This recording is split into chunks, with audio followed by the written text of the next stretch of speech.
Hmm.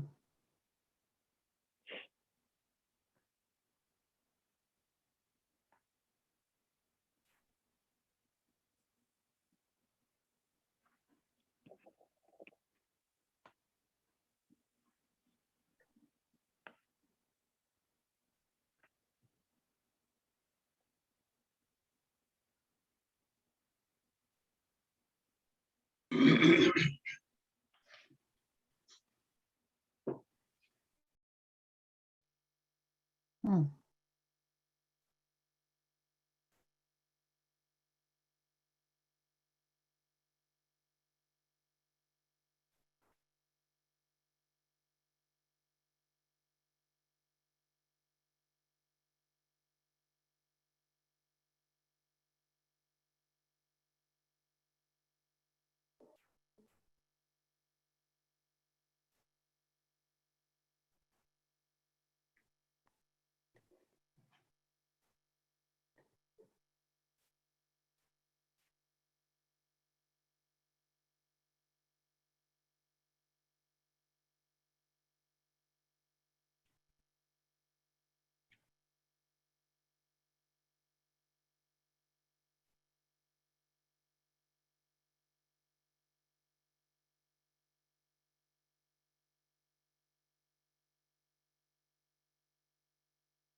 Good morning. Gina, is that you? DCP Zoom host?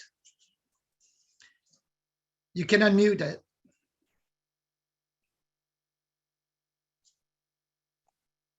Good morning. Yes, it is. I'm having a few. How are you? Happy New Year to you. Happy New Year. Welcome aboard, Gina. Thank you. Good. We won't be hard on you, I promise. Thanks. Thank you very much. You have a great mentor. Yes, I did. Yes, I do. I'm working out just a few issues this morning. I do apologize. That's okay. It's your first time. You'll get it.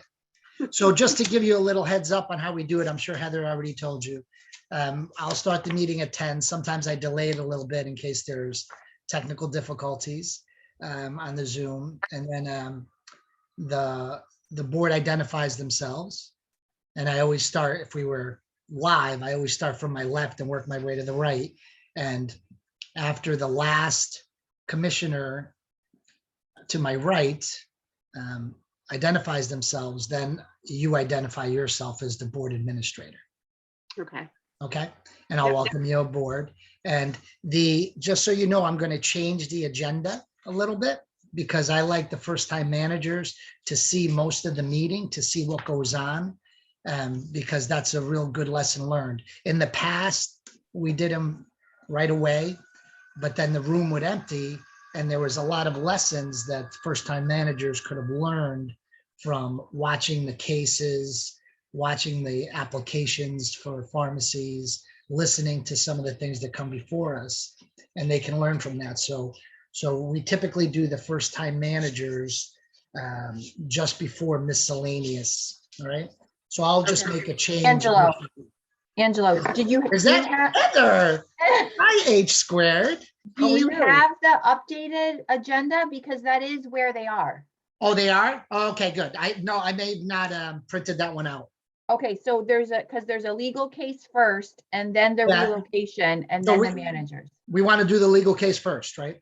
Correct. Yeah, because Katrina, it's her first time. Yep. She'll be nervous.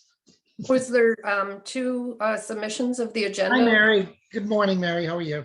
Hey, Angelo, I'm just trying to catch up with the documents here. Yeah. So were there two emails on that? Because I didn't get that. I guess Yes. there was a second agenda. Yes. Yes. Right. Let me open that. And Heather, what we were talking about, Executive Order 71 ended in September. Right. That's what I thought. So, Did you read the information? yeah, no, I am. Okay. I spoke Okay. to legal, so Okay. I think I know how I'm gonna address that. So, And Gina does have another person to add for the first-time managers also. oh, she does. Okay. Gina, do you Yes. want to give him that? Yes. So we received that after the agenda closed. Aren't you nice first time? I usually don't allow this. She's never gonna do it again. She's learned her lesson. All right. Okay, go ahead. I'm a work in progress. Atta girl. And who might that be? That would be Nadia Mhm. Mansouri. I know Nadia. And what pharmacy and what location? CVS in Brooklyn. Okay, I put her at the top, so I'll call her first. Okay, Thank you, Gina. you're welcome. Gina, we're pretty strict about that because there's ample time to do it. And there was and I think Heather will attest, there was major abuse of that over the years until I made that change and said, that's it, no more. So, I understand. Yep.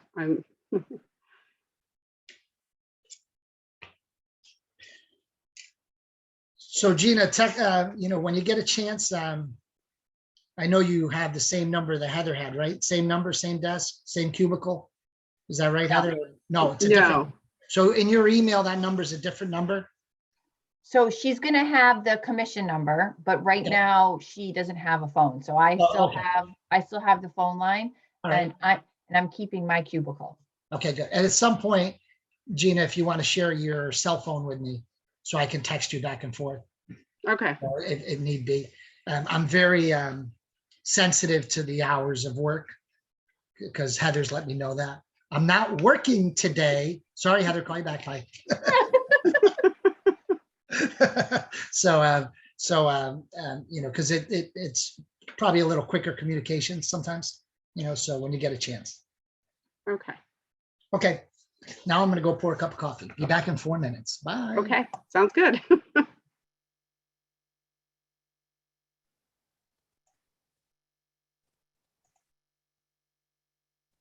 And Gina, I look forward to working with you on the non-resident applications going forward. It's always a lot of fun. Good morning, Mary. Yes, me as well. I'm just working out, gathering all the information and trying to process it through.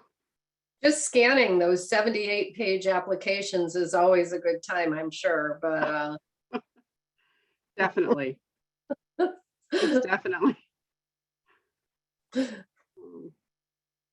And just this is, doing this Zoom is a little different than the Teams. So It's a lot different, actually. I have my work, we only use Microsoft Teams, and then some of the accounts I collaborate with, they only use Zoom, and my computer actually shuts itself down after every Zoom call.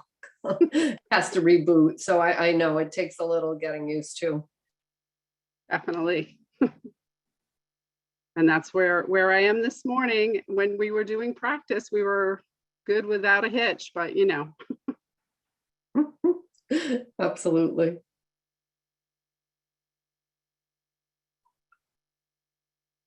So Gina, what's giving you a problem right now? So on the top, it says I'm sharing.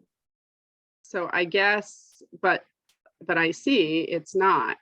Well, it is. I can see your Zoom screen. Right, the Zoom screen, but the And I agenda is, can see where it says floor plan or floor plan. And then I did see when I see the agenda. you see it now? Yeah. Can Yes. you make it bigger How do I make it bigger? in Where? the full screen, like enlarge it? Like just if you were gonna regularly enlarge a document. you were Right. looking- The thing is like so the video part is I have all the video, you know, the blocks of people, Mhm. and that's where I don't see where, you know what I mean, I can make the screen bigger. No, the actual agenda. Like, you know, you see the agenda up? No, I see the Zoom. So it doesn't show. That's what I'm saying. Because we can see it. We can see the agenda. Oh, that's good. Because I can't see it. But we couldn't before. All of a sudden we just can now. Okay. So stop sharing.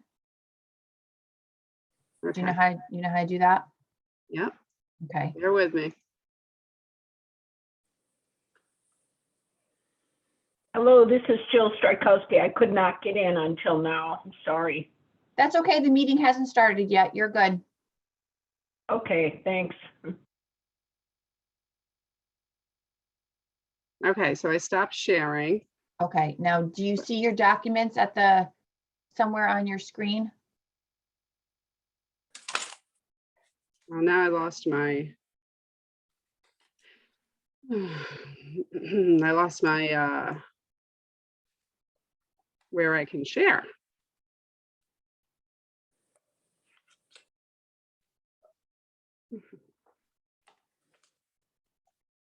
Okay. Okay. Dancing. Okay. So if I share, goes back to that. But hold on. Don't worry, Gina. I know it's your first time. You'll get it. I apologize. It's okay. So Gina, when you hit share screen, does it come up with different images that you could share to pick from? It does, but it doesn't. So, okay, so I can see the agenda. And if I select that window, Yep. right? And then if I hit share, then that's what you're seeing, correct? Let me go. I don't understand why I can't see it. That's the only thing. I mean, the only thing I see is the DCP Zoom host. And then also the agenda is still small. Yeah, yeah, we can't adjust it on our side. So this looks like it's in the middle of the first page. Can you adjust it, Gina? So when you have the agenda, before you share the screen, are you able to play around with the agenda a little bit to make it bigger before you share it? Let me see.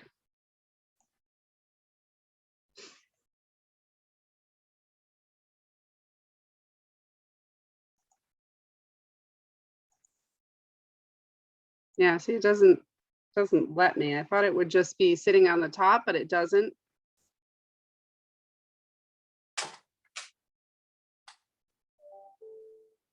Okay. Why don't you stop sharing and I'll share the agenda and then you can go back and see if you can share the, Heather, are you capable on doing it on your end? Hen? you guys see it? Oh, yeah, perfect. Can you move it up and down? Yep. Yay. All right. Hey, Gina, do you see all the commissioners present on by camera? Because I can't see them all. I know Mary's in the house.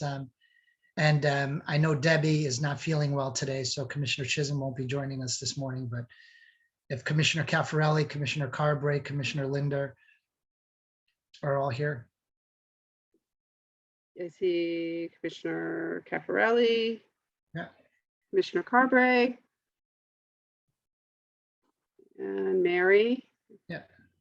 Yep. Kristen, are you here, honey? Yep, I'm here. Excellent. All right, good. Rick, you're here? I'm here. Now the big question, guys. Brian, are you here? Chairman, President. Hey, way to of go. Court. All right, great. All right, then since we have the agenda up, I'll get the meeting started. Good morning, everybody. And did I lose everyone? No. No. Oh, good. Good morning, everyone. Happy New Year to everyone. Happy New Year. I know it's been a long year. It's been a terrible COVID year. I can't wait to do this live in person because this is really getting annoying now. But I want to welcome everybody here. Just a few ground rules with the Zoom that we've learned over the past couple of years. And please mute your cameras so we don't hear background noise and pets barking, et cetera, et cetera. The other thing, if you're here to be a first-time pharmacy manager, you have to have your mic working correctly, and we have to be able to see you, and you have to have your camera also on. We can't swear you in or if we can't see you and hear you. Okay, so just some of the ground rules. Also, I'd like to welcome Gina Samples, who will be our new honored board administrator going forward. Heather is with us also today. You have big shoes to fill, Gina. She's the best of the best, and I know we're all going to miss her. I wish we were all there to give you a big hug, Heather, but thank you for everything you've done. I just want to say that while everyone's on the camera, because you were outstanding. You made our job much easier. Thank you very for much. everything you've done. Thank you. Thank you so much, Heather. I know all the commissioners feel that way. So with no further ado, let's get this meeting started, and we'll start with a roll call of commissioners, starting to my left with Commissioner Caffarelli. Good morning, Chairman Brian Caffarelli, Commissioner. Good morning, Kristen Linder, Commissioner. Mary Ann Guanti, Commissioner. Angelo DeFazio, Commissioner. Richard Carberry, Commissioner. And now the board administrators. Gina Samples, Board Administrator. Welcome. Thank you. Heather. I wasn't going to say anything. Heather Hoynes, ex-board administrator. That a girl. Good. And for the record, Commissioner Chisholm isn't feeling well this morning, so she will be absent. So let's get started with legal matters. That's first on the agenda today. Is that still on first on the agenda? Yes. And I know that Attorney Ando welcomed a new baby boy into the family. So he's on Papa leave. And I think we have a new rookie attorney for us to the commission is attorney, I believe it's Katrina. Is Katrina here? That's right. Yes, I am. Good morning. Good morning. Where art thank thou? Oh, there she is. Hi, Katrina. Hi, Esquire. How are you? I'm well. How are you? Good. I know you may not be completely up to date with this reinstatement case, but I did have a long conversation with Lila and know a little bit about it, made some recommendations, and I'm sure she discussed them with you. Yes, So she did. So if you'd like to present to the board case 2021-1684, what you know about it, a little background, if there's any commissioners that did step down, and what the reinstatement may look like. The floor is Excellent. yours. Thank you so much. And so please feel free. I'm going to try to keep it brief, but if there's more detail needed, please just let me know. And so this is case 2021-1684. This concerns a pharmacy manager working in a hospital pharmacy, and his violation was that there were remaining medications from a patient who was deceased, and instead of disposing of the medication, they were restocked, and some were distributed to later patients and some weren't. So that was the violation. Initially, we do have a step down, and I have not spoken with you directly, but it is Brian Caparelli. Good morning, Commissioner Caparelli, and you. But we've been in contact in general. And initially, we had proposed a reinstatement with the condition of a 6-month probationary period involving a commitment by the respondent not to work as a pharmacy manager and not to work as a preceptor or intern trainer. Also to take a continuing education class on pharmacy management. And that was pretty much it. It's come to my attention that it seems that probably a year is more appropriate, and that there may be an addition of a letter of reprimand. I have had an opportunity to speak with the respondent about that. He is amenable to that as well. So I'll pause there. Do you need more information? Commissioners, you heard the case before us. Do any of the commissioners have any questions?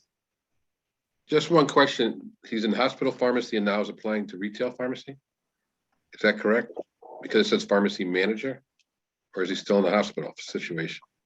He is not, I mean, he's not working anywhere right now. His license is not active right now. My understanding is that he does not wish to return to pharmacy management or to training. But if he were to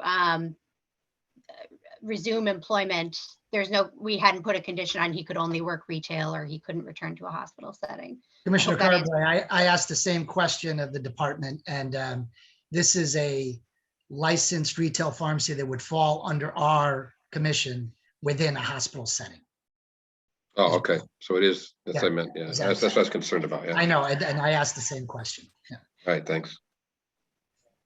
Okay, you won't be allowed to precept residents or fellows as well during this time? That's correct. That's part of the proposed reinstatement. Yeah, great. Do any commissioners have any other questions? So Attorney Cessna, I think it's important that the board knows that this pharmacist surrendered their license and surrendered their license and now wants their license back with minimal probation, in my opinion.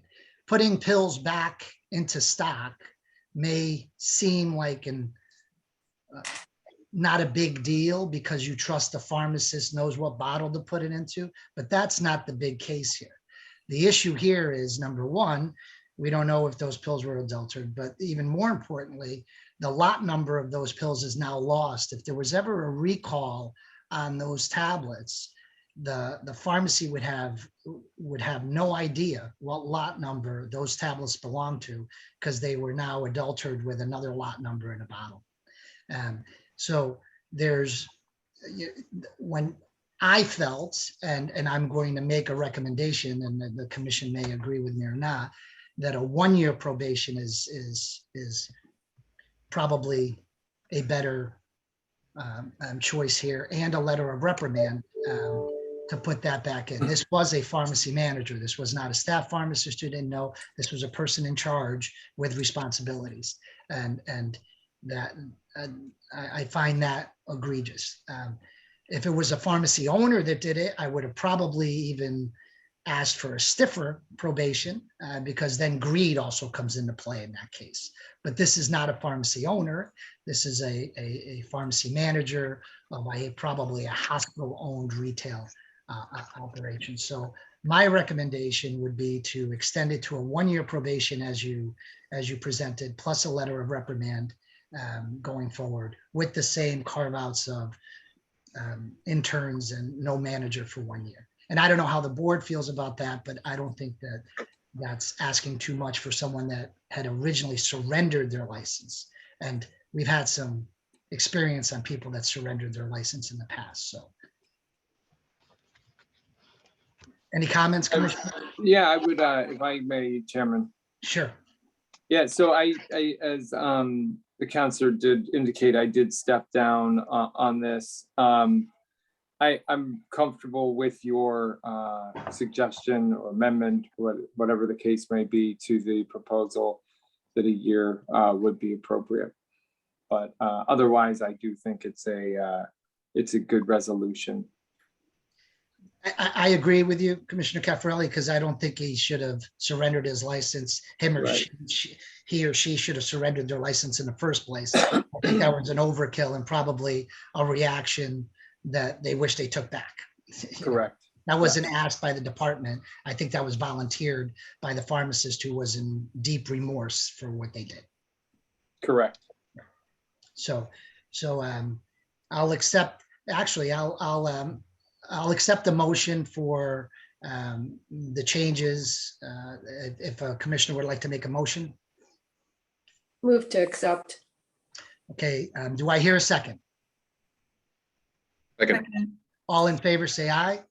Aye. Aye. Opposed, abstentions. Brian Caffarelli, Commissioner Caffarelli obviously is an abstention because he stepped down. Right. Very good.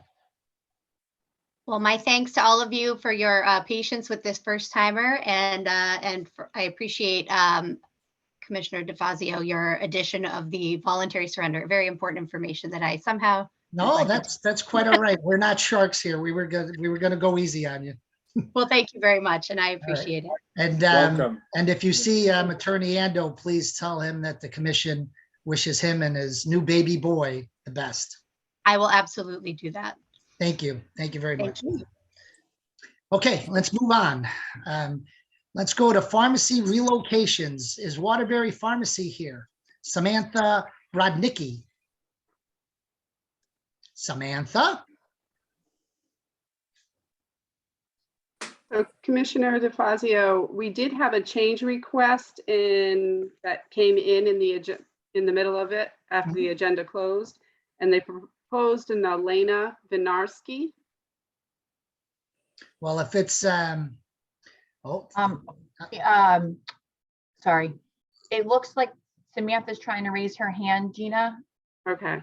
I is she there? can't, Because I the can't see pharmacy the other manager- side. Yeah, it should be a pharmacy manager. Is a pharmacy manager required on relocations, Heather? Yes. Yeah, that's what I thought, right? So the problem is they're in the midst of changing their pharmacy manager. Well, currently. whoever's on record has to talk. Right. And has to present. So if that's Samantha, it has to be Samantha. If it's the other one, it has to be the other one. Samantha, are you hearing? Yeah, I don't see her on the side. Well, let's have Samantha work out her microphone issues and we'll go to the next one while she does that. Could you put up the agenda again, Gina or Heather, whoever's in control of the button? There we go. Oh, that's it? We only had pharmacy relocation? That's it, just one. Oh, boy. Wow. Samantha, Earth to Samantha. Come in, please. All right, we'll let Samantha work that out and we'll go to first-time managers. And there has been one addition, commissioners, to first-time managers. They came in after the deadline, but our new board administrator understands how we handle that now. But you want to add to your list Nadia Mansouri, M as in Mary, A, N as in Nancy, I would believe. Is it Soori? Is that correct, Gina? Yes, Great. That's Stevie, correct. CVS Pharmacy, Brooklyn, Connecticut. So what we'll do is for first-time managers, my linguistic skills come into effect here. I'll try to pronounce your name and please let me know that you're here. If you don't hear your name called and you're not on the list, then you'll have to get on the list for next month. But let's start with Nadia Mansouri, CVS Brooklyn. Nadia? Hi, how are you? Good, welcome. Antonia Alquist, CVS West Hartford. Hello, I'm here. Good morning. Morning. Sarita Brito, CVS Ansonia. Sarita Brito. It looks like she's trying to raise her hand. I don't know. I can't hear that. All right, so we know Sarita's here. Sarita, please fix your mic if you can, please. Trina Demella. Hello, I'm here. Good morning. Uh-oh. Gacy Fradiona. I think you guys got it backwards. So my first name is Patreon and then last name is Gachi. So instead of, yeah, I meant to, I didn't want to interrupt. Padriona. And how do you pronounce your last name? Gachi. Gazi. Okay, good. Mm-hmm. Grazie. Thank you. Grazie, Padriona. Julie Falk. Thank you. Good morning. Good morning. Miriam Garby. Yep, good morning. Did I kill that? You got it. Perfect. Oh, good. Thank you. You're welcome. Anna Gomes. Good morning. Good morning. Derek Lindia. Good morning. Good morning. Joanna Martinez. Good morning. Good morning, Joanna. Monica Oakes. Good morning. Good morning, Monica. Thomas Padrevita. Good morning. Good morning. Joshua Pruitt. Joshua. A lot of whispering going on. Joshua, Need to sign in. is Joshua Pruitt there? Gina, can you see him? I do not see him. Okay, no Joshua. Regina Yausan. Yes, good morning. Good morning, Regina. Kaylin Waja. I'm Hi, sure. how are you? How do you pronounce your last name? Waja. Waja. Oh, that was a Perfect. Fasay Farouk. Good morning. Good morning. Halal Biswas. Good morning. Good morning. Okay, is there anyone here whose name I did not call? Angelo, or Gina, it looks like there are people on the other side. Can you see both sides? I am looking at both sides. Joshua Pruitt is there and so is Samantha. Okay, so all right. Yeah, I see Joshua now, so I'm allowing him to talk. And Samantha Joshua, brought are you Nikki as here? well. Joshua, Hello? are you here? Can you hear me now? Yes, I can. Thank you, Joshua. Perfect. This is Josh. Great. I'm here. Okay, very good. Thank you. And now that we know where Samantha is after the first-time manager, we'll go back to the relocation and you can turn on her mic. Okay, Gina? Yes. Okay, first-time managers, how are you?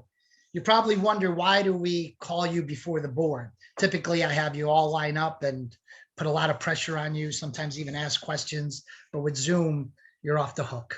So, but we're one of the few states that actually call you before the board. And we do it because we want to stress what an important position this is. You're a pharmacy manager. There's a tremendous amount of responsibility that comes with that white coat or that position. And it's important that you understand this leadership role that you're going to embrace in the pharmacy. Now, the leadership role could be for a traditional independent pharmacy like the ones that Commissioner Carberry and I used to own and run, where the whole pharmacy was our responsibility. Or you could be working for a big box in a grocery store where just the prescription department's your responsibility. Or as obviously, as you can see, many chain pharmacists here. Well, your responsibility is much greater than what a staff pharmacist would be, or even sometimes what some of the locations call a pharmacist in charge. You are the pharmacy manager. You're responsible for that prescription department and that licensed pharmacy area.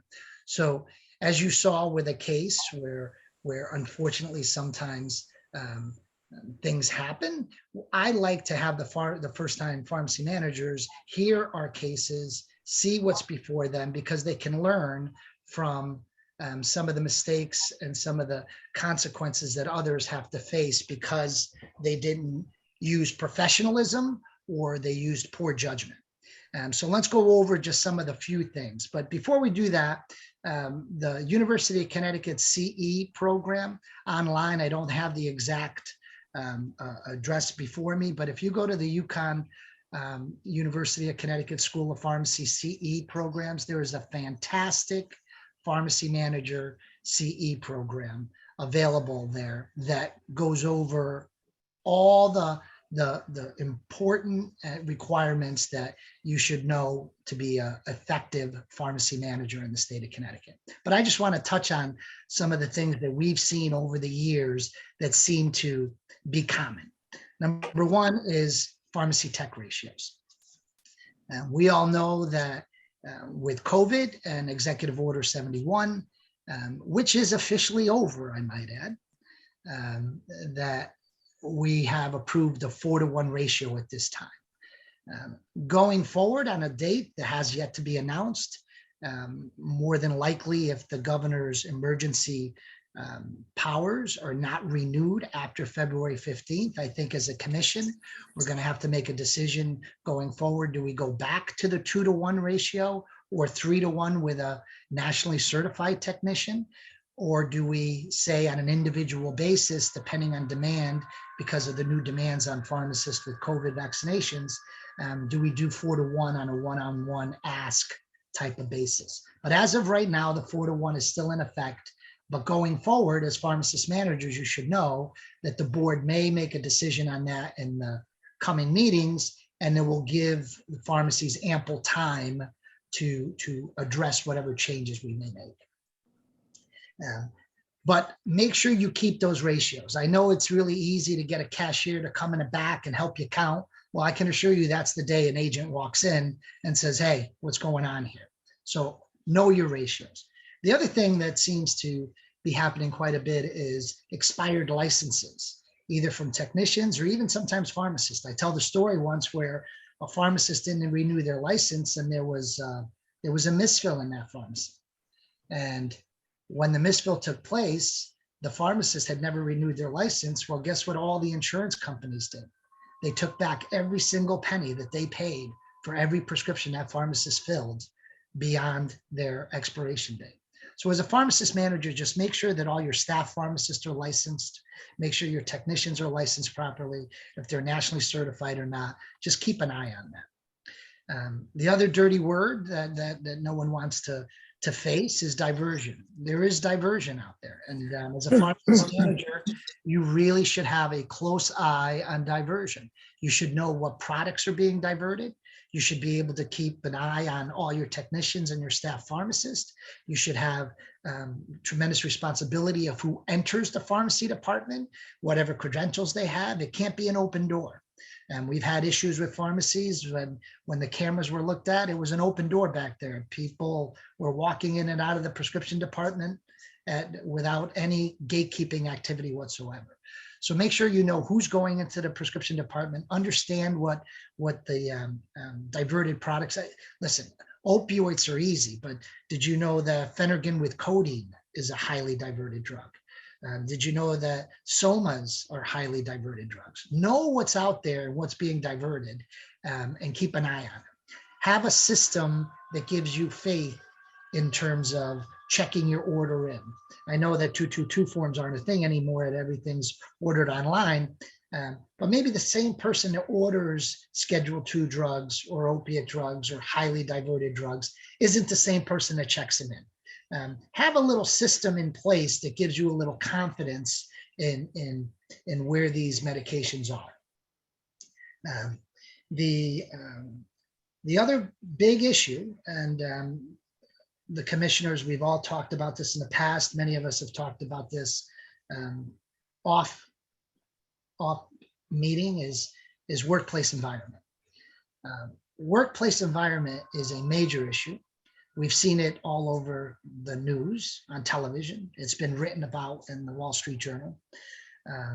There's been some great papers written about it. The commission in Ohio, in the state of Ohio, has a phenomenal research paper that was done on workplace environment. And as a commission, we really can't tell an employer what to do when it comes to hours and policies within their company. But what we can do as a board is say to ourselves, when is public safety a real issue here? And is there something that's happening in that workplace environment that is jeopardizing public safety? With the extension of services that a pharmacist can do now, we've been a saving grace to COVID. It's easy to say, just go to the pharmacy and get tested, go to the pharmacy and get a COVID vaccine, go to the pharmacy and get a booster. That's what's happening there. But what the difficult part is, who's there to perform the test, to perform the booster, to make sure that the patient is monitored for those 15 minutes after a vaccination, who's filling all the prescriptions, and whether or not there's ample coverage there. Well, that's where, as a pharmacist manager, you have to really speak up and tell your supervisor, your regional manager, the owner, if you're working for an independent, whatever your workplace environment, if you feel that the environment or the staffing or the flow, if you feel that that's so overwhelming that it's jeopardizing public safety, you have to be vocal. You have to say something. You have to improve that environment. Because if there's an error made, or if there's someone's safety is jeopardized, it's going to come down to the pharmacist manager. And so I implore you to speak up if you believe that there's issues that may jeopardize public safety. So with that, if the commissioners have any other ideas or things that our young first-time managers that are going to go conquer the pharmacy world need to know, I will turn it over to Commissioner Inguante to speak to you a little bit about the Medwatch program. Commissioner Inguante. Thank you, Chairman. Good morning, everyone. As Chairman DeFazio spoke, you have a great responsibility in front of you. And part of that is to keep current in terms of what is going to keep your patient and the public safe. We are really big fans of the FDA Medwatch program. It's very simple. You can sign up for it and you will receive push emails on all kinds of things, related to drug products, non-prescription items, anything that is having some scrutiny by the FDA in terms of patient safety. Certainly right now, we have a lot of emergency use authorization items out there, different types of COVID testing kits.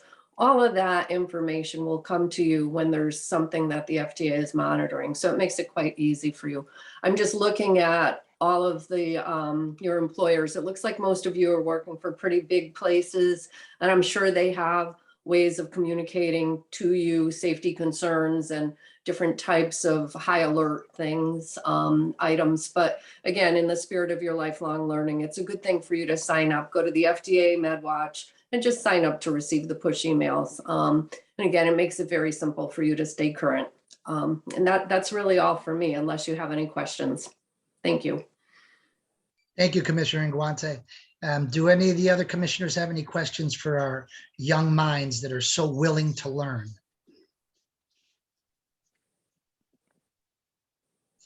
Okay, then I'll leave you with just one thing. If you forget everything we said, the one thing I want you to remember is that company policy doesn't override state policy. Your company, the owner of the independent pharmacy, your boss may ask you to do something that they consider policy in their company. Well, if that contradicts state policy, I can assure you that won't work in a hearing. So just keep that in mind. All right, everyone, go out, do no harm, and have positive outcomes. Thank you. Any questions? Anyone brave enough to ask a question? The commission? I'll tell your boss to give you a raise. Any questions? All right, go out and have fun. Thank you, guys. Thank you. Thank you. Whoever said thank you, they get a raise. All right, let's move on. Thank you. Gina, next on the agenda. Can we flip it up, or Heather, can you move it up a little bit? I guess we'll go back to the relocation, correct? Samantha, Yes. are you in the house? I am. Hi, Samantha, how are you? Good, how are you? Good, welcome. So Commissioner Carver, let me swear you in first. Could you please raise your right hand, Samantha? Do you swear to tell the truth, the whole truth, and nothing but the truth, so help you God? I do.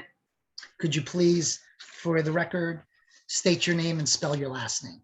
Samantha Brodnicki, Brodnicki.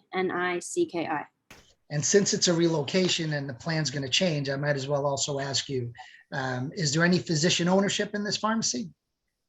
No, Is there any computer that's going to sit outside the licensed pharmacy area or the licensed prescription area that's going to have HIPAA information? no. Very good. Continue. Commissioner Carberry and Commissioner Linder, if you'd like to join Commissioner Carberry today, I know it's last minute, I told you, but Commissioner Chisholm is not with us. So if you could join Commissioner. Sure, no Carberry. problem. Okay, thank you so much, Kristen. Appreciate it. Morning, Samantha. Gina, if you can bring up the prints for Waterbury Pharmacy.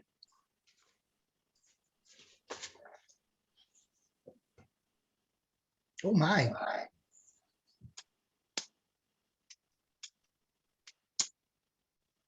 Sharing is not quite going as I planned.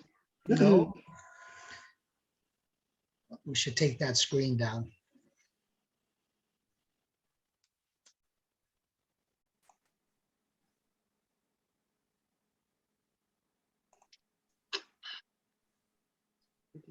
Okay, stop. Go ahead and you can stop. I'll see if I can. Yeah, get let it up. Heather pop that one up. Yep. It's too much- Sorry about that. I too much apologize. information there, yeah.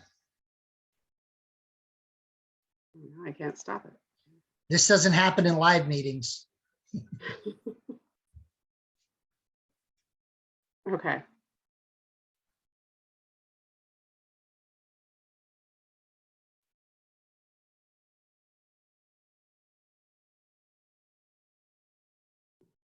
There we go. There we go.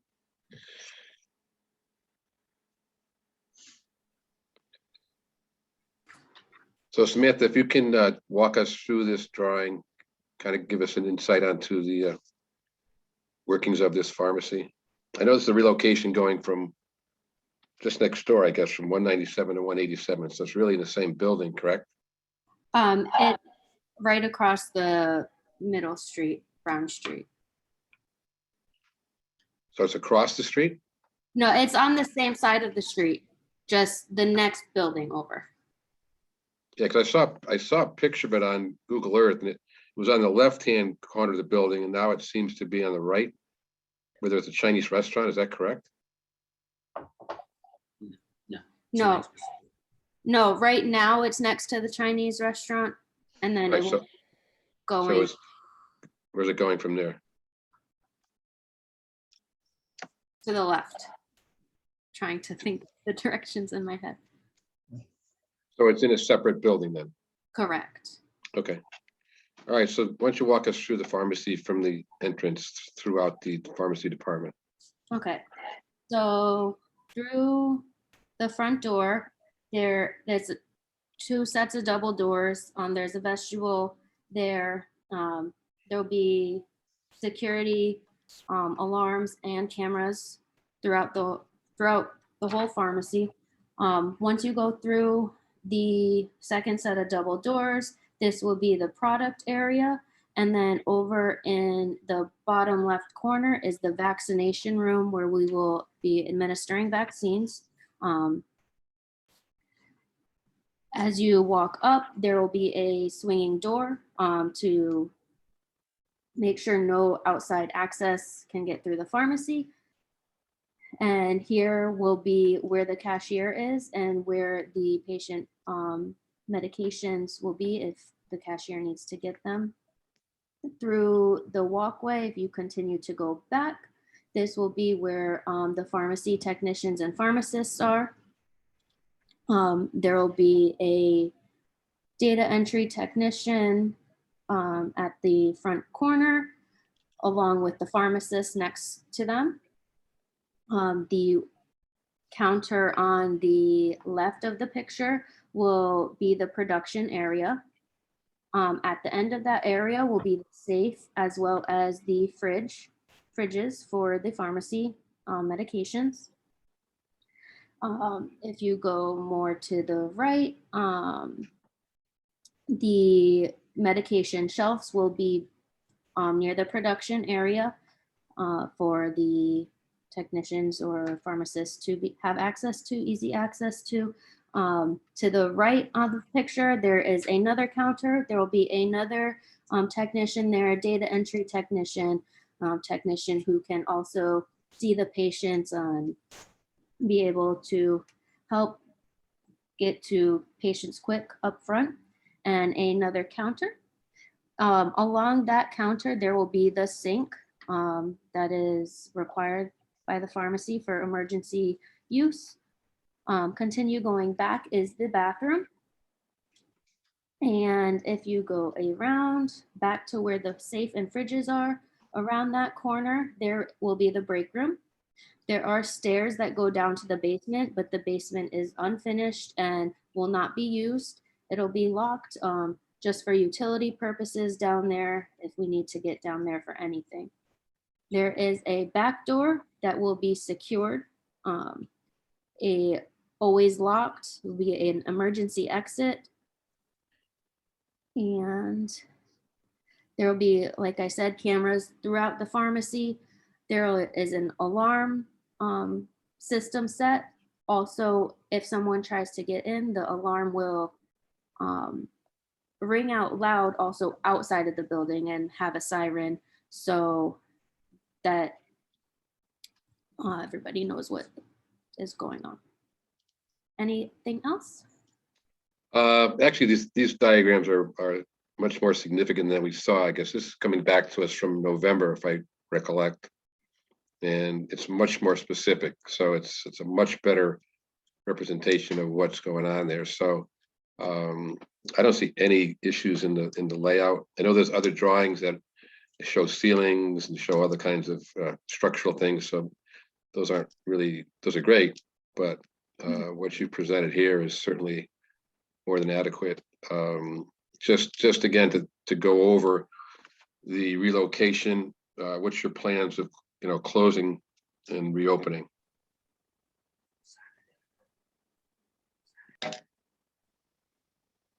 So we'll be closing the Saturday. Once we close at 2 on Saturdays. So we will move from Saturday, and we are closed also Sunday. So through that day and a half period, we will be moving all of the pharmacy equipment, documents, everything that is needed over to the new location. And Monday will be open. And what are your plans for moving the controlled drugs, controlled substances? Are you aware of the procedures to do that?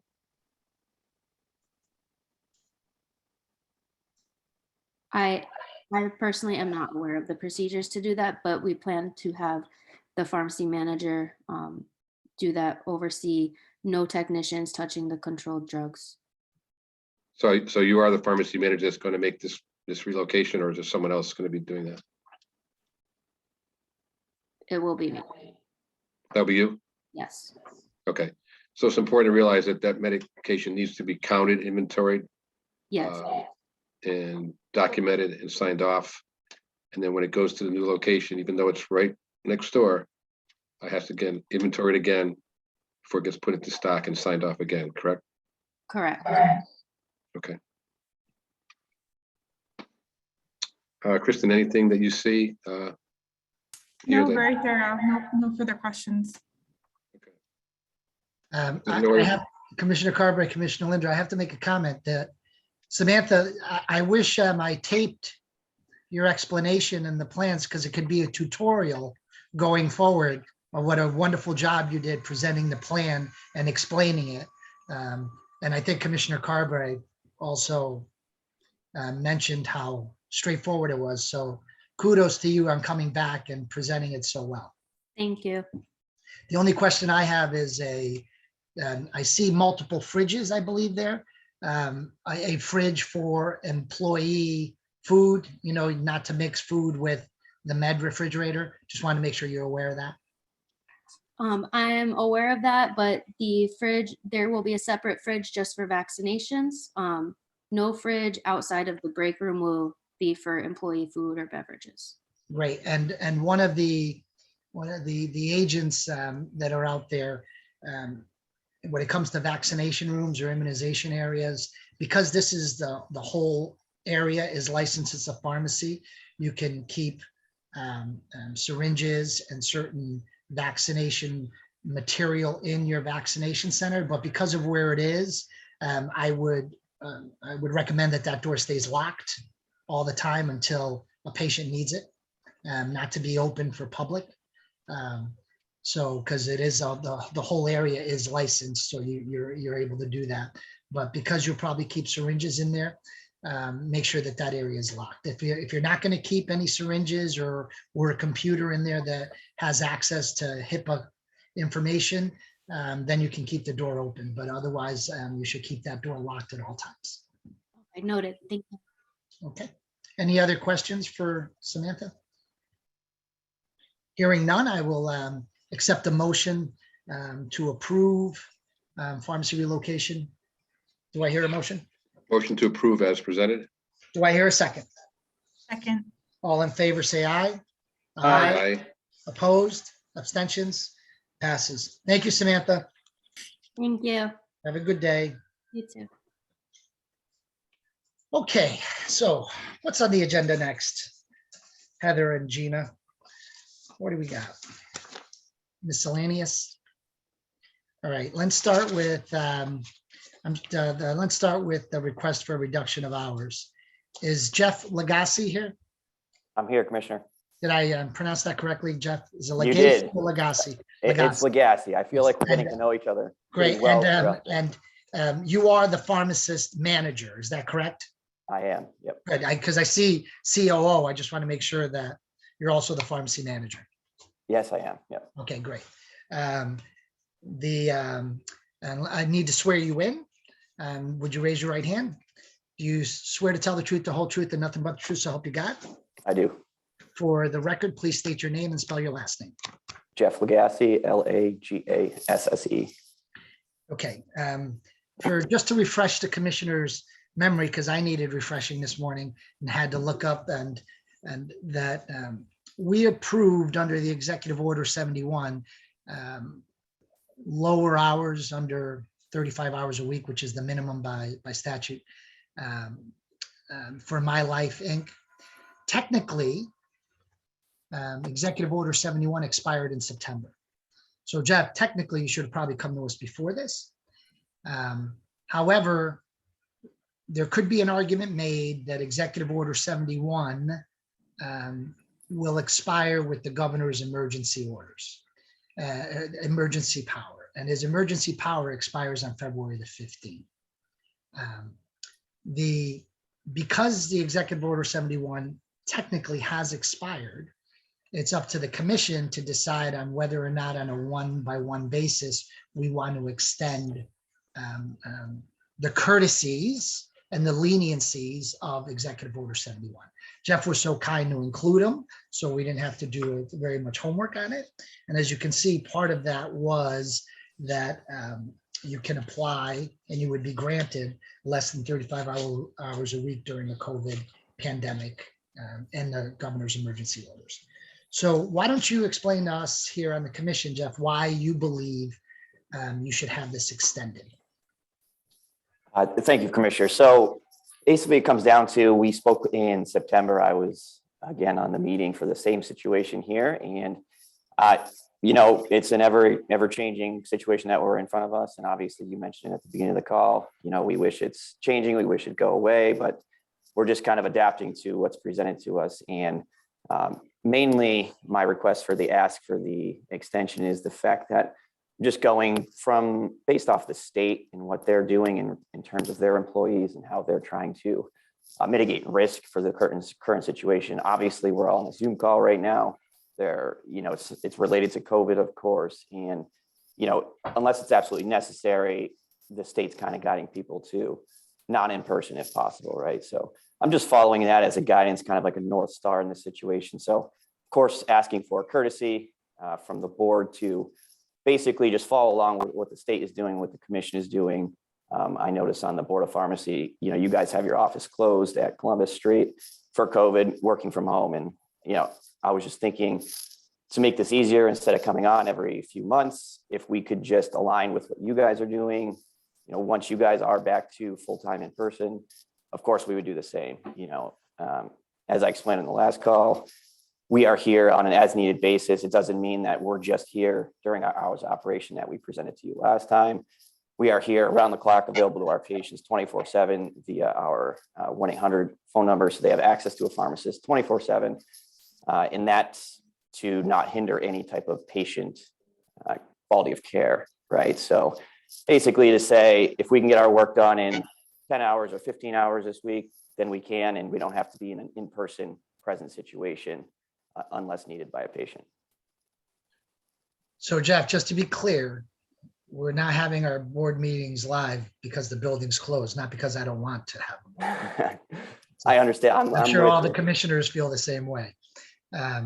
Why don't you tell us a little bit about your practice? Because I don't know of a pharmacy practice that can get the job done in 10 hours a week. So why don't you explain what you actually do and why you can have shorter hours and it won't affect patient care?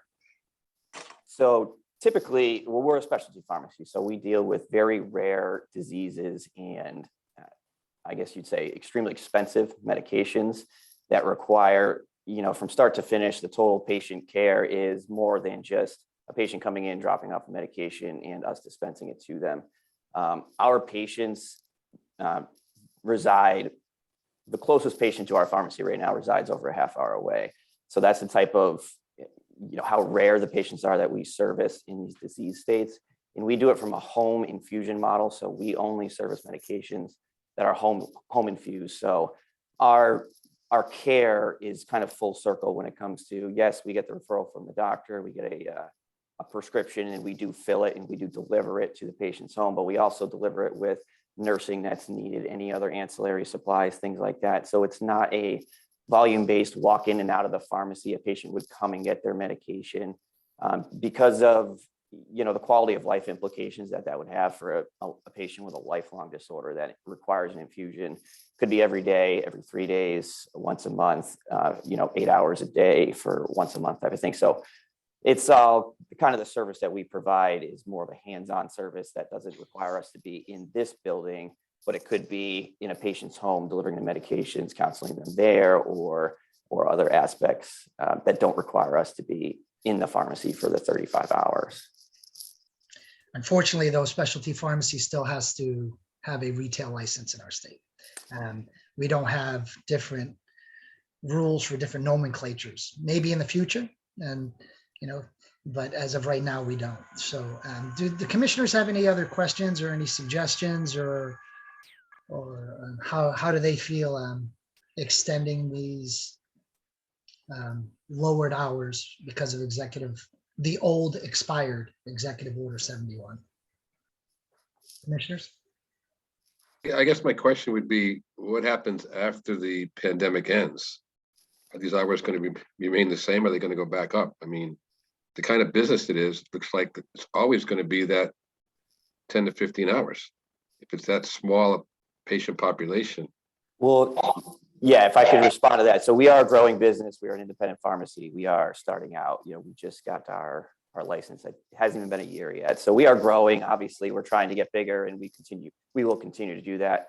COVID has obviously hindered our ability to go and visit, prescribers to get more referrals, right? So it's kind of a struggling situation on both ends here. But, once it does end, we're under the, your courtesies right now. So we'll do whatever we need to do to keep the pharmacy open and able to service our patients, whether it's a handful of patients or it becomes 100 patients.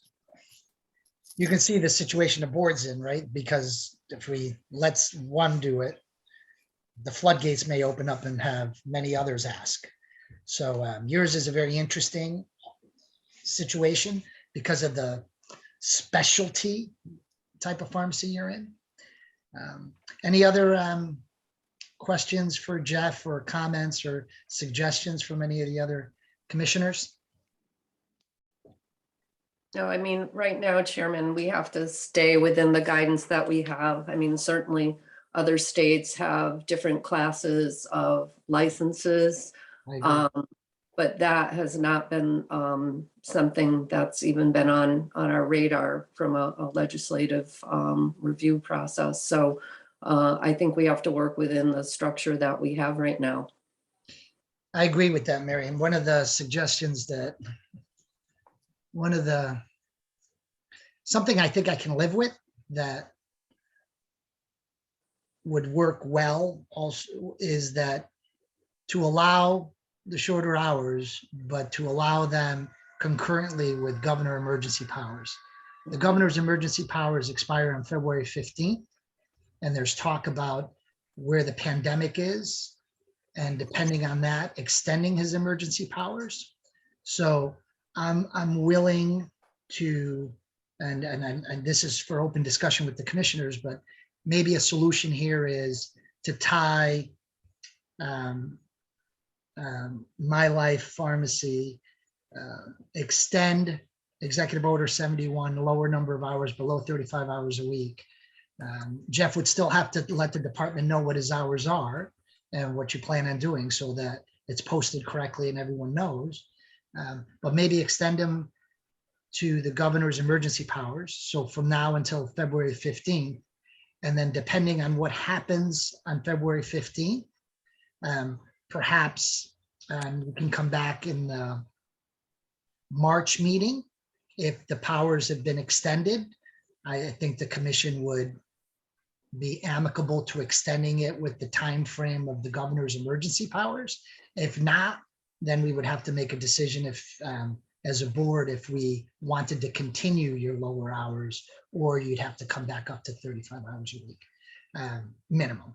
So I think that's a solution that works for both parties within the framework of the state that you have referenced, Jeff. Any comments by the commissioners? No, I think that makes sense to make it coterminous with the governor's executive order. Absolutely. Mary, thank you. I couldn't think of a word. Coterminous is a beautiful word. I appreciate your vocabulary on that because I couldn't think of a word to say. Thank you, Commissioner Nguante. And I think that we don't know what's going to happen when the legislature reconvenes. I agree. There's a lot of talk right now of eliminating these orders. That's right. That it's not going to be extended. No, I don't think it is. Talking to people like Matt Ritter, and even Candelora, the Republican side, that this could go away. The legislature wants more control. And that's why, and because Rick, I think we speak to the same political camps, and that's why I didn't want to say anything further than February 15th, because right now, and Jeff, this is based on your analogy, that's where the state is right now, is through February 15th.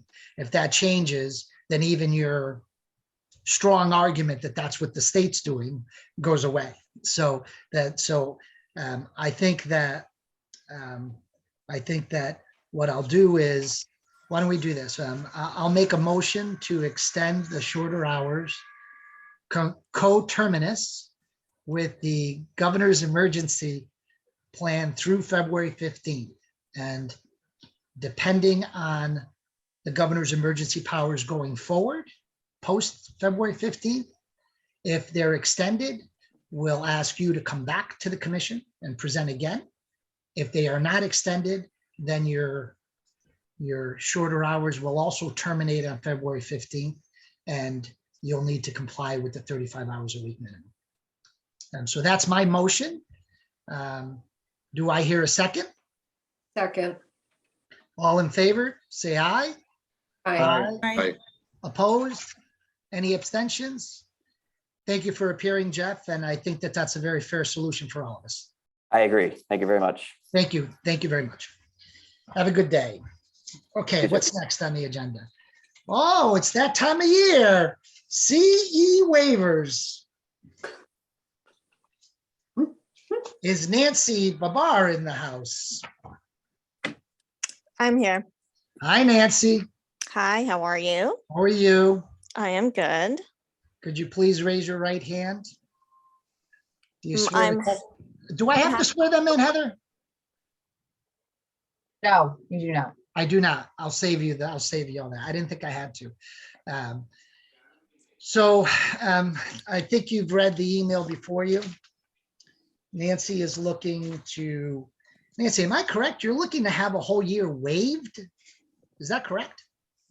I was able to do 10 of my CE credits. So yes, I would a whole year of the previous year of 15. So actually you're looking to have 5 credits waived. I need to, okay, first of all, are we talking the year 2020 here? No, 2021.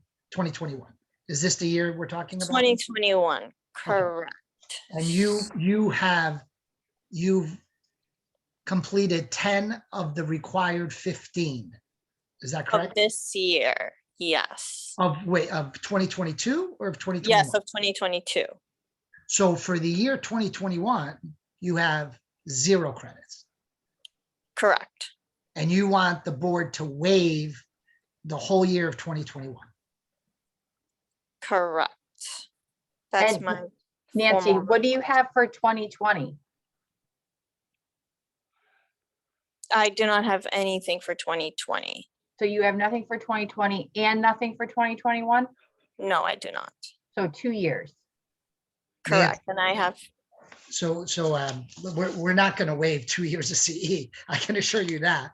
But why don't you explain your situation on why you were unable to finish your CE as required by law to the board? sure, not a problem. I mean, honestly speaking, I've just been in and out of the hospital due to COVID and then back to work whenever I have tested negative. So I honestly, because of everything going on, I haven't had a chance to do my CE credits. I did try to have some CE credits done this past week and the previous week. So I thought this would apply for my license renewal for this term, if I'm correct, or correct me if I'm wrong. No, it's per calendar year. So you Per have to calendar do. year, Nancy. Yeah. Oh. So So I'm sorry, so the 10 credits that I did for this month does not apply for the renewal of this of this term's license? Unless the commission lets you use them for 2021. Technically, if you, whatever year you complete them in, that's the year that you get credited for. So, because Oh, it's I thought calendar it year, was it's before the not renewal. expiration date. Correct. It does not have to go, no, it's calendar year. And you have to do 15 each year, even though it's a 2-year license. You can't do 30 the day before. It's Okay, 15 all right. I was mistaken. I thought it was if that's why I was trying to apply for a partial waiver and I thought I can get some credits done this before the expiration date of my license. What were your credits in 2019? I didn't do it. I haven't done any credits for 2019. The credits that I done was in this January. So let me ask you, so in 2019, 2020, you did no credits. How about 2018? I was licensed in 2018. I became licensed. Okay. So Nancy, when you reapply for your license and you pay your license fee, you checked off that you did your credits? Because if you didn't. No, not at all. I checked off that I did not do my credits. But what about your last renewal? On your renewal, how did you do that? This was my first renewal. Oh, she was licensed in 2018. Right, she would have expired in 2020. 2020. No, I was licensed in, hold on, I'm so sorry. I was licensed in 2019. I'm so sorry about that. Oh, okay. So I'm this so is your sorry. first I renewal. was licensed in 2019 and my renewal was 2022, which is this year. It's 3 years. Yeah. But the first year is waived. Your first year of CEs is waived. So whatever year she got licensed, she did not have to complete CEs that year. So if she did get licensed in 2019, she did not have to complete any CEs in 19. She didn't do any in 2020 or 2021. And she's only done 10 so far, but those are attributable to calendar year 2022. So technically she's 10 live CE short, 20 CE short, and correct me if I'm wrong, Heather, 4 hours of law short. Correct. Right. And no, one law, two law, sorry, two. Wasn't it 2 hours of law? 2 hours of law. 2 hours of law. One per year. Right, one per year. That's right. That's right. Commissioners, I could use some help here, commissioners. This is a very This is not good. unusual. I mean, I can understand potentially going through COVID and maybe waiving live course action. Right, as long as you still did your 15 online. Yeah, just, I mean. And fulfilled the law requirement. Right. So, I mean, the live, I think I could say, okay, fine. COVID, had illness, was back and forth to work. Maybe we can waive that, but I don't know how to excuse not doing a written thing that you can do in any periodical once a month, an hour. And there's, there's live videos too. I mean, yeah, you can do webinars, you can do all kinds of CEs.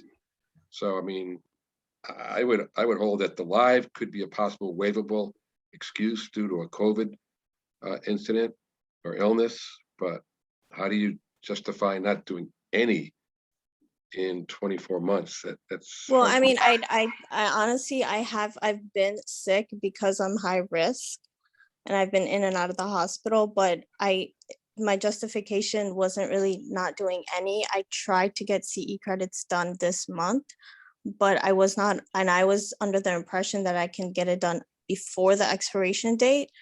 I did not realize that I had to get it done per annum, like per annual year of 2020 and 2021.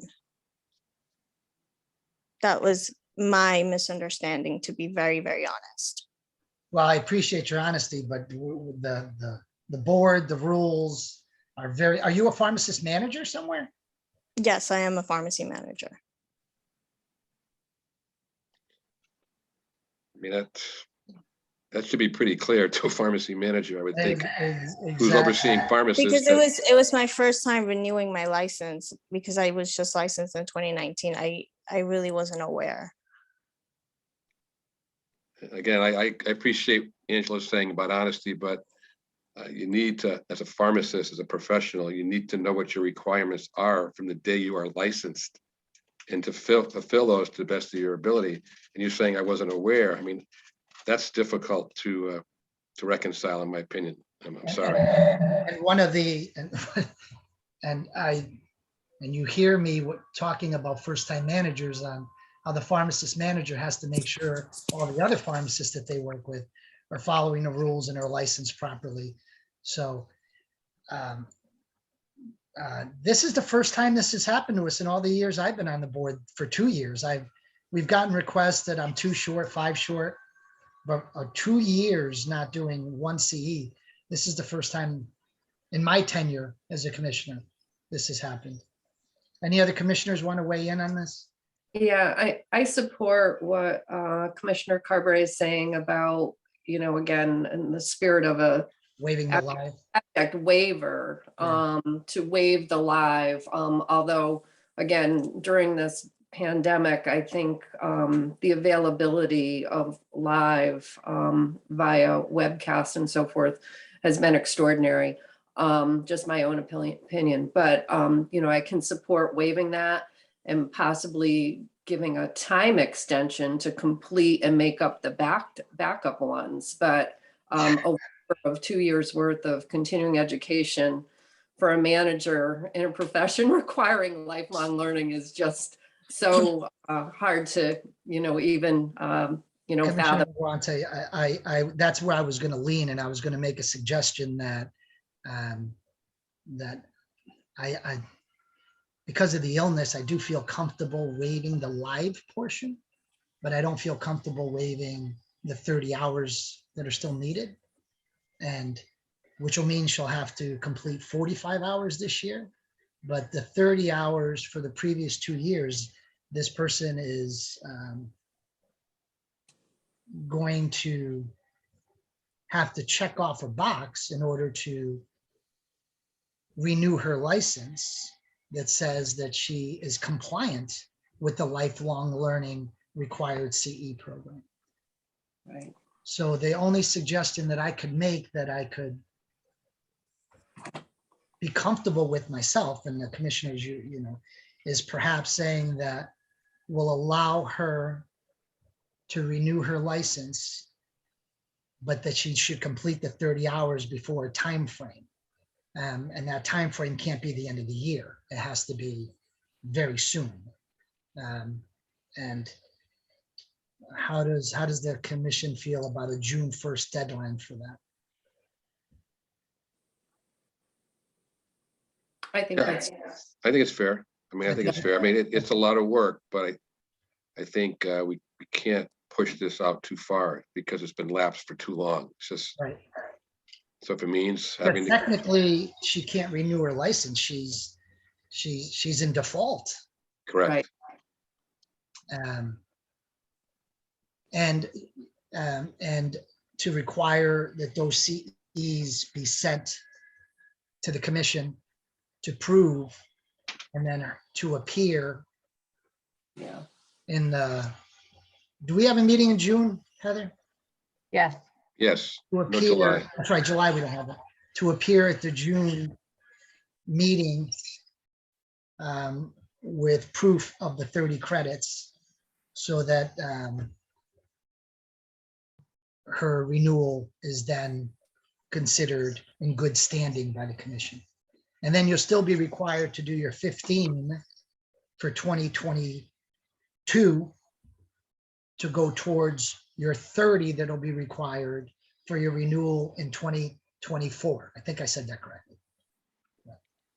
And she has 10 already in the bank for Right. 2022. She has to do 5 more after these 30, but or she can use the 10 she has in the bank, do 20 more before June 1st.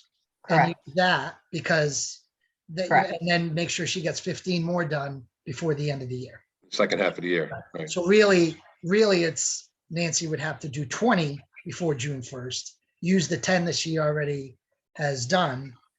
But you'll be required to do, the only waiver would be that they have to be live. But that waiver doesn't go for 2022. Only for 2020 and 2021, but the waiver of doing the mandatory law CEs does not go away. You still have to do the mandatory law CEs for both 2020 and both 2021. Okay, so just to be clear, I have to do 2 law credits and 18 CE credits for the renewal of my license and make up for 2020 and 2021. Is that correct?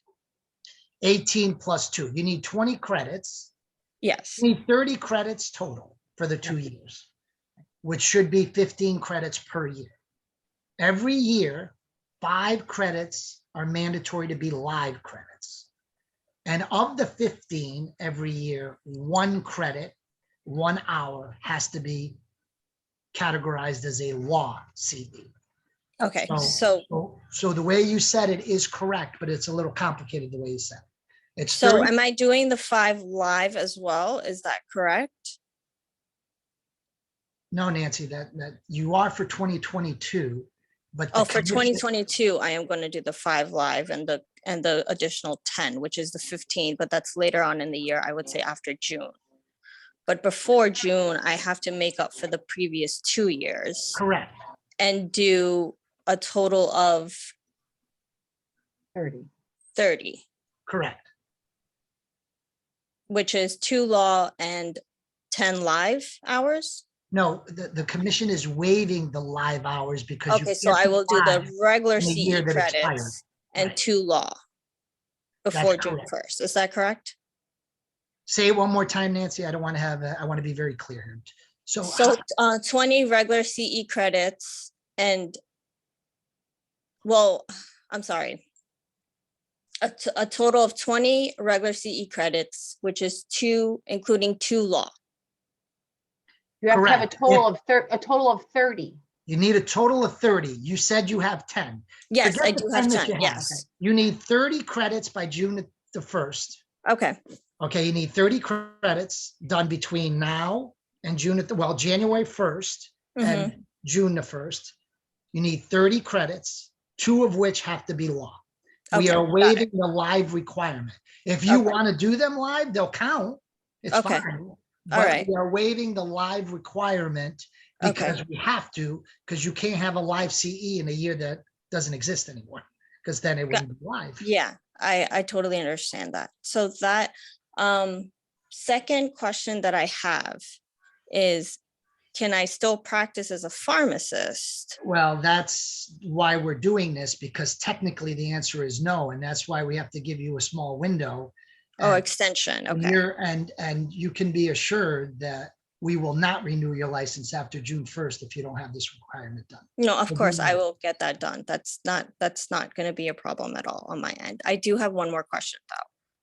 So when I did these 10 CE credits, I was not given a certificate. They said that it will appear in my NABP profile that these CE credits were completed, and it will take up to 30 days or so to appear on my profile. Is that accurate? I didn't think it was 30 days. Usually, Typically, it's a no. few days. Few days, correct. Oh, is it All 2 days? mine. Okay. 2 or Just a 3 few. days. Yeah. And and I want to be very clear, Nancy, that if you don't have a certificate or can prove in your NABP vault, your CE vault, that you have these credits, your license will not be renewed in the Well, June. I'm not being provided a certificate, but they should appear in my NABP profile, and that I can. You can download a certificate when you do them online. I always download one just in case the vault screws up. But so far, all these years, the NABP CE vault has been right on. It's been perfect. Okay, and then so I can download it from the NABP or print it out from the NABP and appear before the board on June 1st or whenever the board meeting is in June. Is that correct? To Yeah. prove that these credits have been completed on my Well, end. you need to get them to the Commission of Pharmacy before June 1st. And then in the June meeting, actually, she doesn't even have to appear before the board if she gets them in, right? What do you think, commissioners?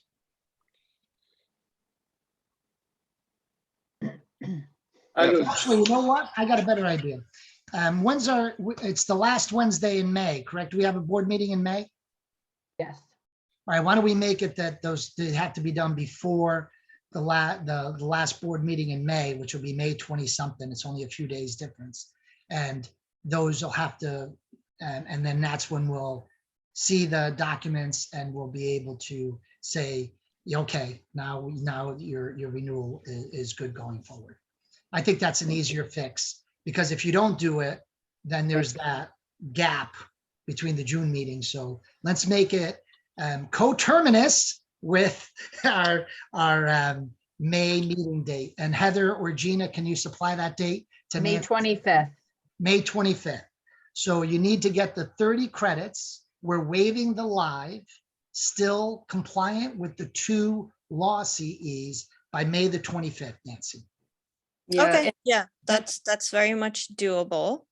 you should check with the NABP CE monitor to make sure those CEs are there, because you're describing, I do a lot of CEs and I got through the NABP, and I can tell you, I've never heard of that. You always get the opportunity to print your certificate at the end of whatever, whoever is the CE provider, if it is indeed ACPE, and then it's always there within a couple of days on the CE. I didn't go in and check NABP because I just completed my credits, and there was a notification saying that they don't give an option to print the certificate, and it uploads onto NABP, and that's the processing time. So I thought I would just wait it out in terms of the processing time. So I did not go into NABP and check within 2 days. Yeah. But since you're saying it does upload in 2 days, I will go in and check now. Yeah, I just think if I was in your situation, I'd be checking a whole lot more frequently. Okay, And, got and it. I So would. I'll definitely check. Yeah, and do you own the pharmacy you work in, or you're just a pharmacy manager there? Or? No, I'm just a pharmacy manager. I do not I own a think pharmacy. that the owner, your supervisor, I think you should make them aware of your license, your pending license requirement here. I think it's really important that they know that. So Sure. Angelo, No, are not a you problem. not I gonna will let them her know. renew? No, I'm just verifying because that means she's gonna be expired. She won't be able to work. if we don't agree to this and giving her an extension through May 25th. That's why this is a very serious matter, Nancy. And you're putting the board in a very interesting position here. No, I mean, I understand this is an extension. It doesn't mean, obviously that there will be another extension or whatever. I need to get these CE credits done, and there's no, there's no excuse for me not to get it done. You're giving me a sufficient number of months to get this done. And, trust me when I say this, by May, everything will be done. Okay. So we're extending your renewal. You still have to send in your payment. We're extending your renewal through May the 25th, pending your 30 credits and the board approving the certificates at that time. Okay, and just one more comment. So I had put in the renewal for my license. I already has submitted the payment. I already, for some reason, got the renewed license in my email. I did touch base with Heather, letting her know I did receive the license in the email. But before that, it's an audit. So what did you check? Did you check yes or no for the CE? I checked no. I checked no. I did Okay. not do the CE credits. However, I still received the license in the email. Whoa, that shouldn't have happened. So yeah, So so I'll I did have to touch check base with Heather. I'll have to check with the licensing department to find out about that going through, because that's an automated system thing. That's not done. I understand that. That's why when I got the license in the email, I emailed Heather right away. And I said, listen, I got this license in the email with the new expiration date. However, was this approved in terms of waiving the CE credits? Because I don't have anything in writing, and I'm not sure if, I did not want to get into like a messy legal matter. That's why I had emailed Heather to let her know that. I'll have to look into the renewal with the licensing. I don't know. Okay, I just wanted to put that out there. Well, thank you for bringing that to our attention. So I will make a motion to extend the renewal process to May the 25th, pending verification of 30 hours of CE credits in the May 25th meeting with 2 credits of law. And we are waiving the live requirements for year 2020 and 2021. And we are not waiving any requirements going forward for 2022 and beyond.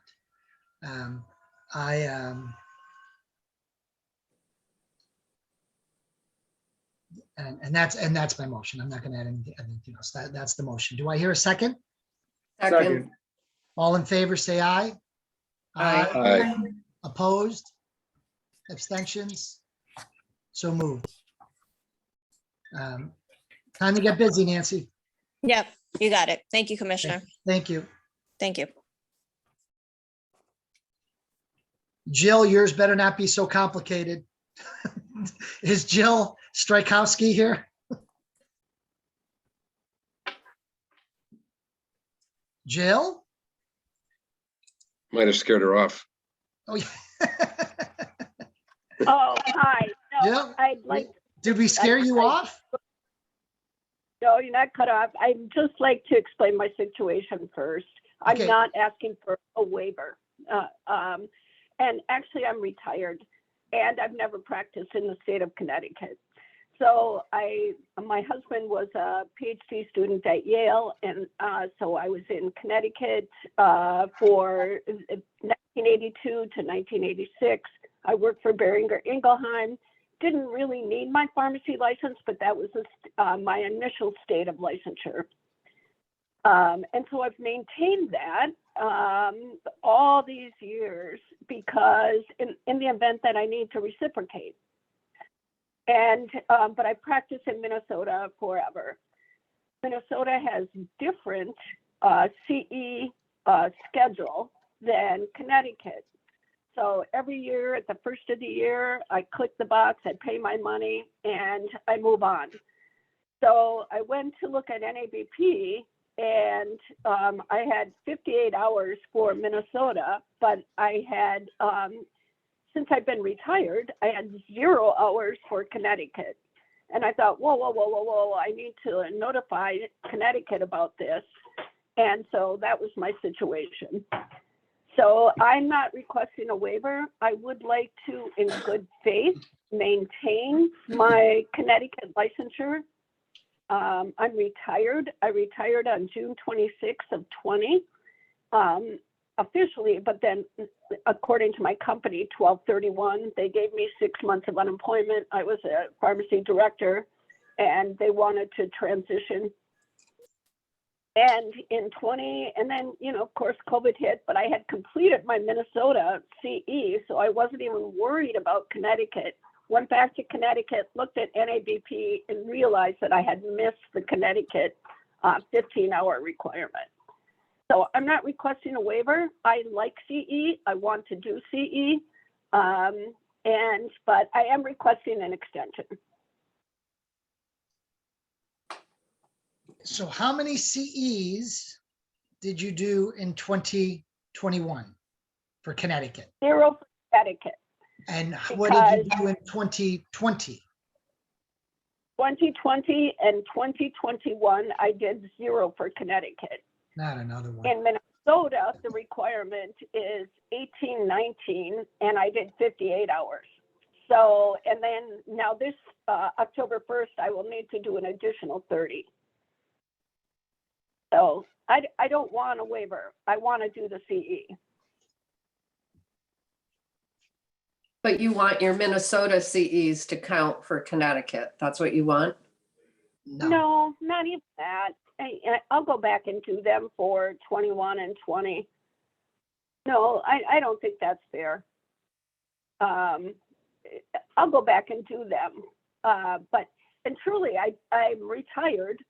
I don't need to maintain my Connecticut license, but I want to do it in good faith. So, well, we're very happy to take your money, Jill. I know, I paid my money. Yeah.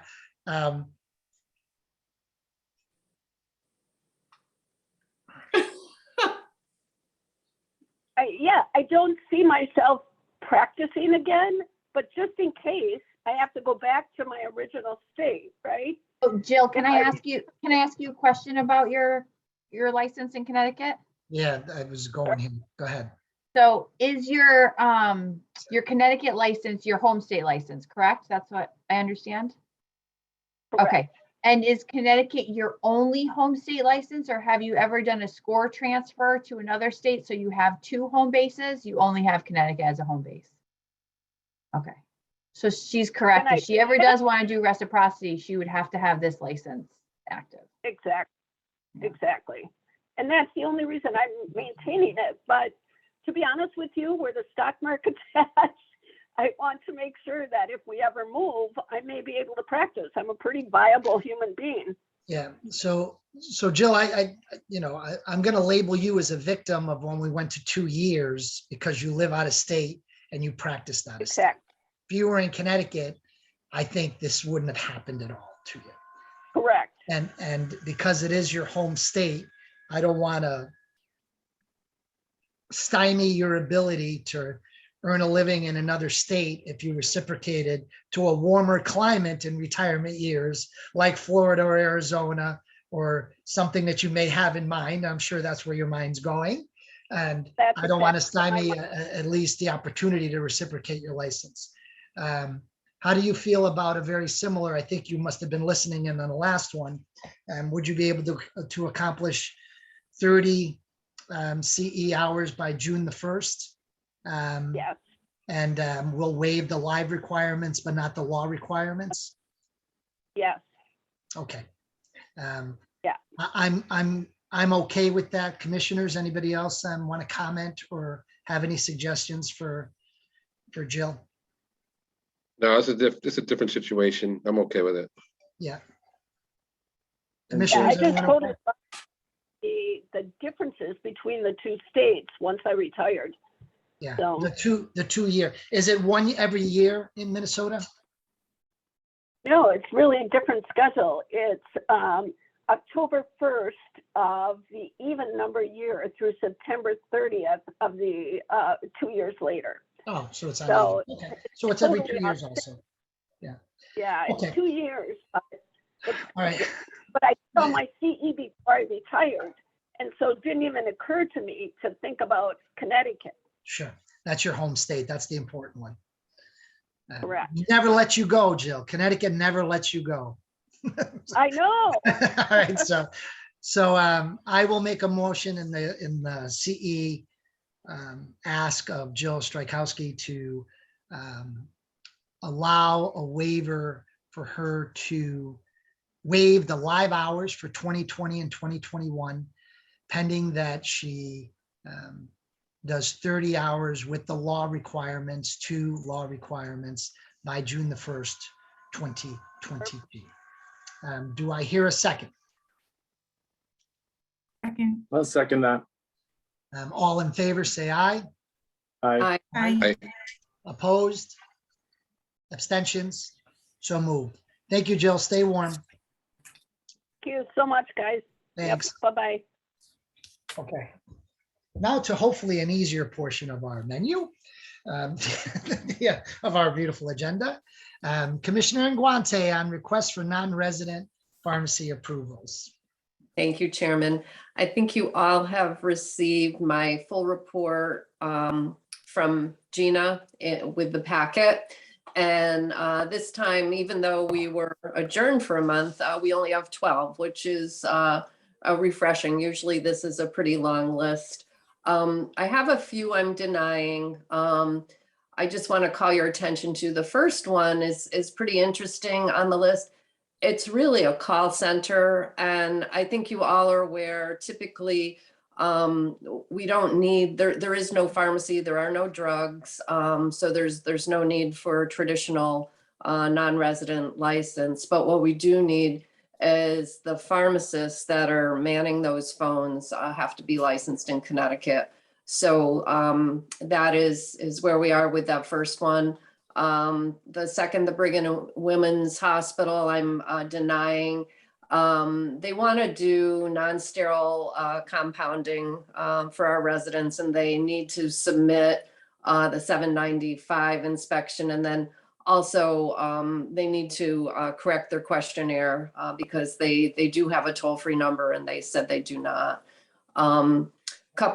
Really all the others we need inspections on. Curexa, we need the 795.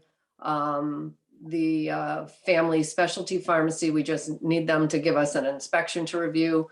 And the eastern states, they were selective in what they provided us to review, and unfortunately it was not for the service that they're applying for. So they have to submit the full pharmacy inspection. And then the last one is from New York State, and I don't know if you guys have ever seen their inspections. They use kind of that old pink NCR paper, and so unless you make a quality copy, and of course, when there's lots of comments from the inspector that I can't read, it's just something I can't sign off on. So those are the ones that I'm denied. Everything else I'm approving. Heather and I have a couple of other open ones that we're still going back and forth on information. And so those were on previous lists, but like I say, we're still waiting on information. So that concludes my report for today. Any questions for Commissioner Nguante? Hearing none, I will accept the motion to accept the non-resident report as presented by Commissioner Nguante. Do I hear a motion? So moved. Do I hear a second? Second. All in favor, say aye. Aye. Aye. Opposed? Any abstentions? Thank you, Commissioner Nguante. Thank you. Has everyone had a chance to look at the minutes? Any omissions, corrections, errors to be reported? Hearing none, I will accept a motion to accept the minutes for November 24th. Do I hear a motion? So moved. I will second it. All in favor, say aye. Aye. Aye. Opposed? Abstentions? So moved. Happy New Year, everyone. Happy New Year. It doesn't get boring. It's kind of fun, but it doesn't get boring. That's for sure. have Be one safe, quick everyone. question. Please, everyone get your booster. I have one quick Yes. question for you before. Yes.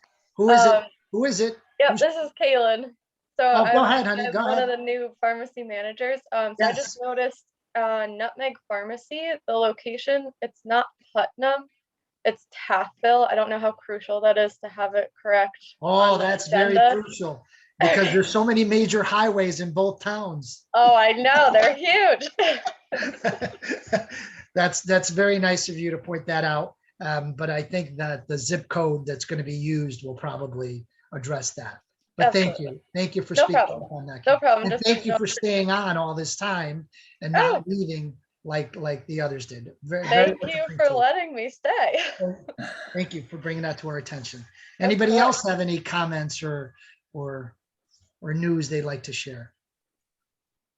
Well, I want to say again that Heather, I can't tell you, the commissioners, I'm sure you're well aware of it, but I can't tell you how many times Heather's bailed me out and how many times I've called her at home late, early, in a panic. What do I do? Do you remember this? I'm old now. I can't remember.